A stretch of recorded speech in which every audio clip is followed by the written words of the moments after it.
পুজোর আগে নিজের ত্বকে একটু যত্ন করা যাক চলো। প্রথম আমরা ফেসটাকে ফেস ওয়াশের সাহায্যে ভালো করে ক্লিন করে নেব। তারপর ফেসটা শুকিয়ে গেলে আমরা টোনার ইউজ করবো এখানে। আমি এখানে লাভা আর্থের মিষ্টি ইউজ করছি, তোমরা চাইলে গোলাপ জল দিয়েও এটা করতে পারো। দেখতে পাচ্ছ মিষ্টি ইউজ করার পর কতটা ময়লা বার হলো।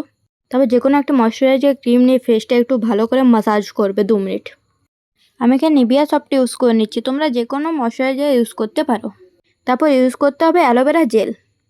অ্যালোভেরা জেলটা খুব ভালোভাবে ফেসে লাগিয়ে নেব। তোমরা দেখতেই পাচ্ছ আমার কতটা ফেসিয়াল হেয়ার রয়েছে ফেসে। তারপর যে কোনো একটা ফেসিয়াল রেজার নিয়ে নেব।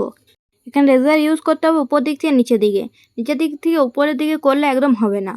তোমরা দেখতেই পাচ্ছ আমি কিভাবে করছি, সেইভাবেই করবে। ফেসটা টান টান করে করতে হবে, নাহলে কেটে যাওয়ার ভয় থাকে। আমার মতো কে কে ফেসের যত্ন করতে শুরু করে দিয়েছো কমেন্টে বলো সবাই। তোমরা দেখতেই পাচ্ছ ফেসিয়াল হেয়ারের সাথে কতটা ট্যান রিমুভ হয়ে গেছে এখানে। তারপর যে কোনো কোম্পানি আমরা একটা ভালো স্ক্রাব ইউজ করে নেব। ঠিক আছে, আমি এখানে যেভাবে ইউজ করছি, তোমরা যে কোনো কোম্পানি ইউজ করতে পারো। এখানে আমরা স্ক্রাব দিয়ে 2 থেকে 3 মিনিট মাসাজ দেবো, তার বেশি কিন্তু দেবো না।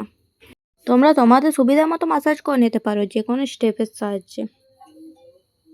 কিন্তু এই স্টেপগুলো খুব সহজ, নিজে খুব সহজেই করে নিতে পারবে বাড়িতে। দেখতে পাচ্ছ ফেসটা এর মধ্যে কতটা গ্লো করতে শুরু করেছে। মাসাজ শেষ করে আমরা একটি বাটির মধ্যে জল নিয়ে ওটাতে একটি টিস্যু ভিজিয়ে পুরো মুখটা ভালো করে মুছে নেব। তারপর একটা শুকনো টাওয়েল দিয়ে মুখটা মুছে নেব। দেখো ফেসের গ্লোটা দেখো শুধু। ভালো করে মুছে নেওয়ার পর একটা যে কোনো কোম্পানির রোজ ওয়াটার নিয়ে পর ফেসে ভালো করে ড্যাব ড্যাব করে লাগিয়ে নেব। এরকম ভিডিও পেতে আমার চ্যানেলটি সাবস্ক্রাইব করো।